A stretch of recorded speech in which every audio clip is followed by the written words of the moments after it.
স্বাগত ৭১-এর খেলা যোগে আপনাদের সাথে আছি আমি ফাহিম রহমান। প্রথমবার শ্রীলঙ্কার বিপক্ষে ওয়ানডে সিরিজ জিতল বাংলাদেশ, তাও এক ম্যাচ হাতে রেখেই। বৃষ্টিবিঘ্নিত দ্বিতীয় ওয়ানডেতে টাইগাররা ডিএল মেথডে জিতেছে ১০৩ রানে। দুর্দান্ত শতক হাঁকিয়ে আবারও ম্যাচ ছাড়া হয়েছেন মুশফিকুর রহিম। এই জয়ে ইংল্যান্ডকে হটিয়ে সুপার লিগের পয়েন্ট টেবিলের শীর্ষে এখন টাইগাররা। এতেশাম সবুজের রিপোর্ট।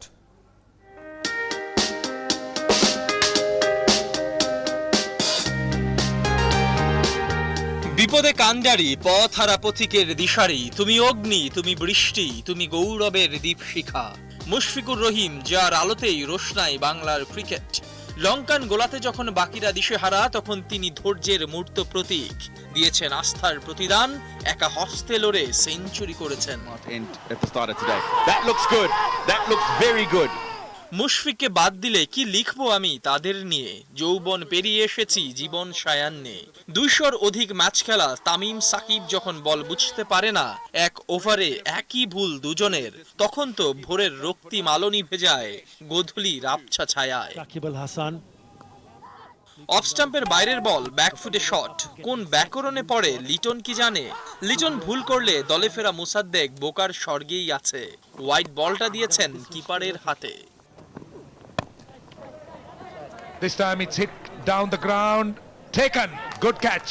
ক্রিকেটে আউট তো হবেই, কিন্তু আফিফের এমন অপ্রয়োজনীয় শট কিংবা মিরাজের পায়ের সঙ্গে ব্যাটের বিশাল গ্যাপ ক্রিকেটের ক খর ক্লাসেই নিয়ে যায়। Definitely a googly. He was looking to create a shot through extra cover. বলার গল্প একটাই, ওই যে অপরূপ এক সেঞ্চুরিয়ান মুশফিক। তার সঙ্গে এদিনও ম্যাচের দৃশ্যপট বদলেছেন মাহমুদুল্লাহ রিয়াদ। নিজে ৪১ রানে ফিরে গেলেও ওদের ৮৭ রানের জুটি বাংলাদেশকে দিয়েছে লড়াকু ২৪৬ রানের পুঁজি। মুশফিক ফিরেছেন গৌরবে অহংকারে ১২৫ রান করে। সাকিব নামটার যে ভার, এত ব্যর্থতা কি সইতে পারে? তাই তো ব্যাটটা নীরব থাকলেও সাফল্য কুড়িয়েছে বল হাতে। তার ২টা উইকেট ছিল বড্ড প্রয়োজনের, হয়তো ম্যাচের টার্নিং পয়েন্ট।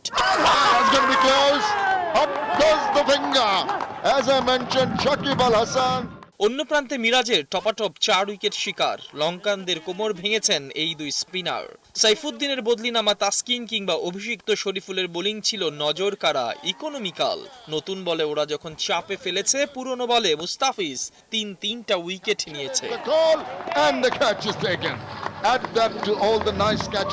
ব্যাটিংয়ে মুশফিক একক ক্রেডিট যেমন নিয়েছেন, মাঝারি টার্গেটের এই ম্যাচে সমান অবদান বোলারদের। কেউ যেমন উইকেট নিয়েছেন, কেউ আবার কিপটে বোলিংয়ে চাপে ফেলেছেন। ওদের কল্যাণেই তো বাংলাদেশ প্রথমবার লঙ্কানদের বিপক্ষে সিরিজ জিতেছে। সারাদিনের মতো ম্যাচের শেষটা হয়েছে বৃষ্টিতে, লঙ্কানদের ১ উইকেট বাকি থাকতে। So the formalities with the game being done and dusted. Ehtesham সবুজ, ৭১। প্রতিভা, মেধা, কোয়ালিটি কোথাও ঘাটতি নেই, তবু কেন বারে বারে রান করতে ব্যর্থ হচ্ছেন লিটন কুমার দাস? হতাশার শেষটা কোথায়? আত্মবিশ্বাসে চিট ধরেছে বড়সড়, সেটা একেবারে স্পষ্ট। টেকনিকে কখনো কখনো মারাত্মক ভুল চোখে পড়ার মতো। সমস্যা সমাধানের পথ লিটনকে আদৌ খুঁজে পাবেন? বিস্তারিত নাইয়ান বিন জসিমের রিপোর্টে। ক্রিকেট হচ্ছে, আমি যেটা বিলিভ করি, ক্রিকেট হচ্ছে সম্পূর্ণ হতাশার গেম। লিটন দাসের কাছে ক্রিকেটটা সত্যি সত্যি কি তবে হতাশার খেলা বনে গেল? তা না হলে কেন একের পর এক এমন ব্যর্থতার গল্প? লিটনের টেকনিকে গড়বড় ধরা পড়ছে, আত্মবিশ্বাসও নড়বড়ে হয়ে গেছে। আউটগুলোতে ভুলগুলো পরিষ্কার ফুটে ওঠে, ফুটওয়ার্কের কমতি, বলের উপর ফোকাসে ঘাটতি। কখনো কখনো শট খেলবেন কি খেলবেন না সিদ্ধান্তহীনতা। কিন্তু সব ভুল ছাপিয়ে লিটনের সবচেয়ে বড় সমস্যা সম্ভবত নিজের প্রতিভা নিয়েই অন্ধকারে থাকা। স্বপ্ন দেখা তো ভালো ভাই, সেঞ্চুরি করতে পারছিস না, ডাবল সেঞ্চুরি কই থেকে করবো?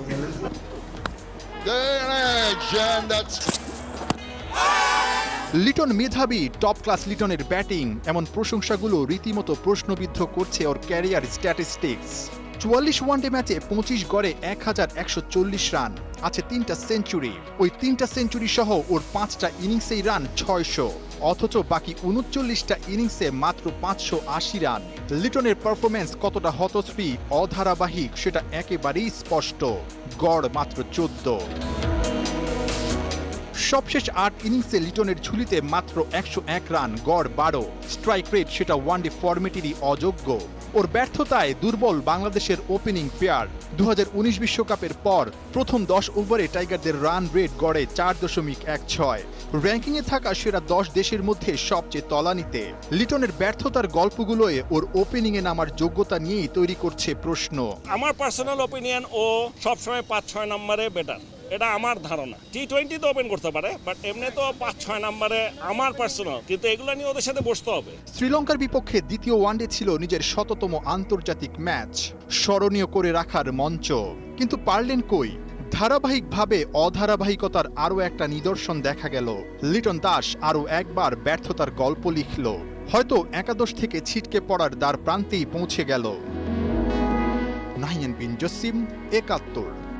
টাইগারদের ব্যাটিং ব্যর্থতার ভিড়ে মুশফিকের প্রায় একার লড়াই। ধীরগতির কঠিন উইকেটেও দেখালেন ব্যাটের ঝলক, হাঁকালেন ক্যারিয়ারের 8ম ওডিআই সেঞ্চুরি। বিপর্যয়ের মুখে খেললেন 127 বলে 125 রানের মূল্যবান ইনিংস। প্রথম ম্যাচের মতোই লঙ্কানদের বিপক্ষে দ্বিতীয় ম্যাচেও সেরা মুশফিকুর রহিম। রহমান পেয়ারের রিপোর্ট।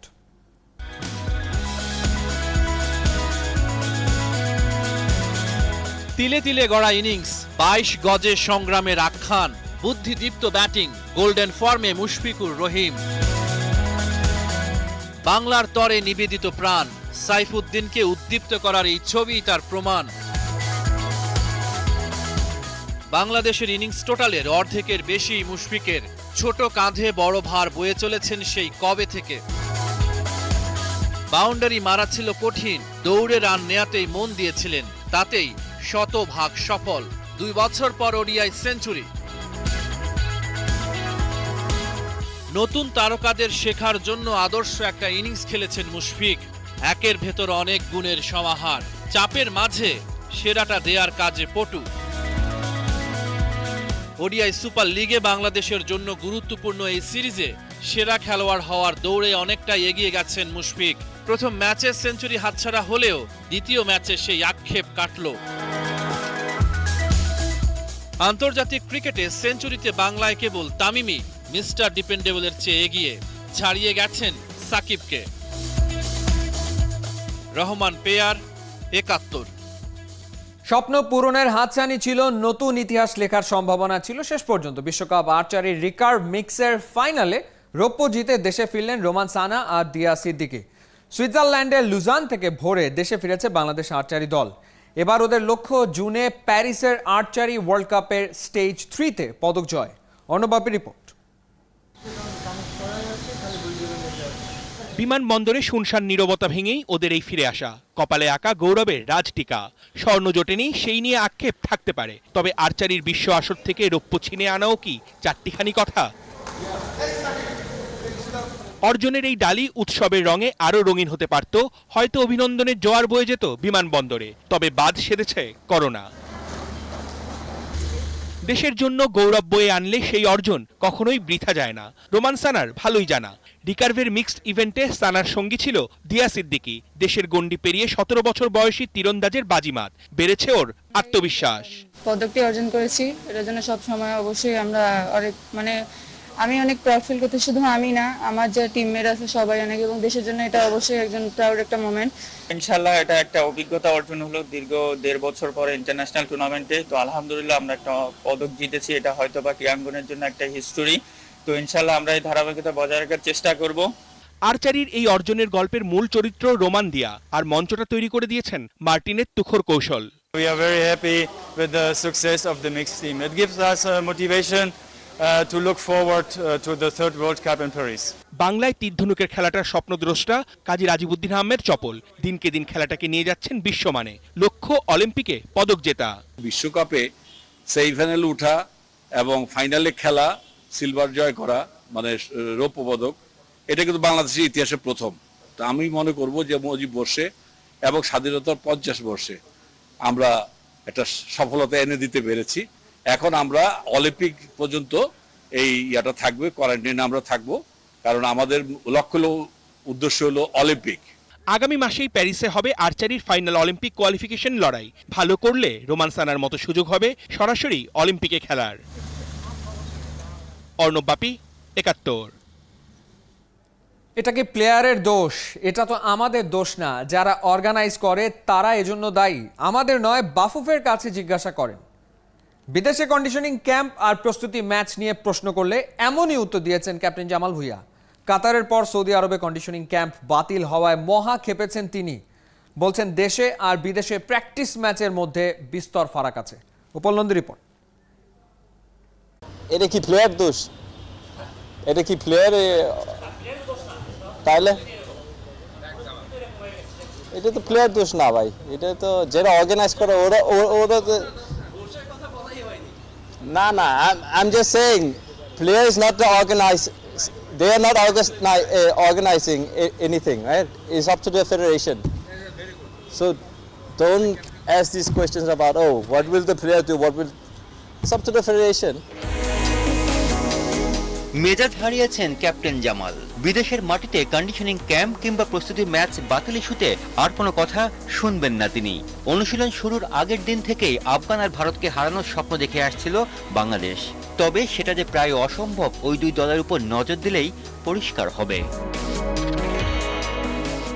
৩রা জুন এই আফগানদের বিপক্ষে বাংলাদেশের বিশ্বকাপ বাছাই ম্যাচ। ১৪৯ র্যাঙ্কিংয়ের এই দলটা ১৫ মে থেকে কন্ডিশনিং ক্যাম্প করছে দুবাইয়ে। ২৫ আর ২৯ মে ইন্দোনেশিয়া সিঙ্গাপুরের বিপক্ষে প্রস্তুতি ম্যাচ খেলে কাতারে পা রাখবে ৩০ তারিখ।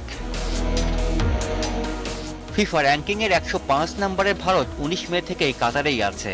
মার্চ মাসেই বিদেশি কন্ডিশনিং ক্যাম্পের সাথে বড় দুই দলের বিপক্ষে প্রস্তুতি ম্যাচও সেরে রেখেছে। এবার নজর লাল সবুজ জার্সিধারীদের দিকে। ১৭ মে থেকে ঘরের মাঠে অনুশীলন শুরু। ২৭ মে ঘরোয়া ক্লাব দলের সাথে একটা প্রস্তুতি ম্যাচ খেলে ৩০ মে উঠবে দোহাগামী বিমানে। এখন প্রশ্ন, এই যদি হয় প্রস্তুতির অবস্থা, তাহলে কোন ভরসায় আফগান ভারতকে হারানোর স্বপ্ন দেখবে ফুটবলাররা? আফগানিস্তান ১ মাস আগে শুরু করছে, ইন্ডিয়া অনেক আগে শুরু করছে। ওরা তো ভালো প্ল্যানিং করতেছে, ওরা তো অনেক আগে প্ল্যান করছে। আর আমরা তো মাত্র প্ল্যান করতেছি। আমরা তো ফিক্স কোনো অন্য টিমের সাথে মানে কোনো খেলা নাই। ২ বছর আগে আমরা কার সাথে খেলছি? ভুটান, দুইটা ম্যাচ খেলছি, তারপরে আমরা কাতার সাথে খেলছি, তারপরে ইন্ডিয়ার সাথে খেলছি। তো ভালো হয়েছে না?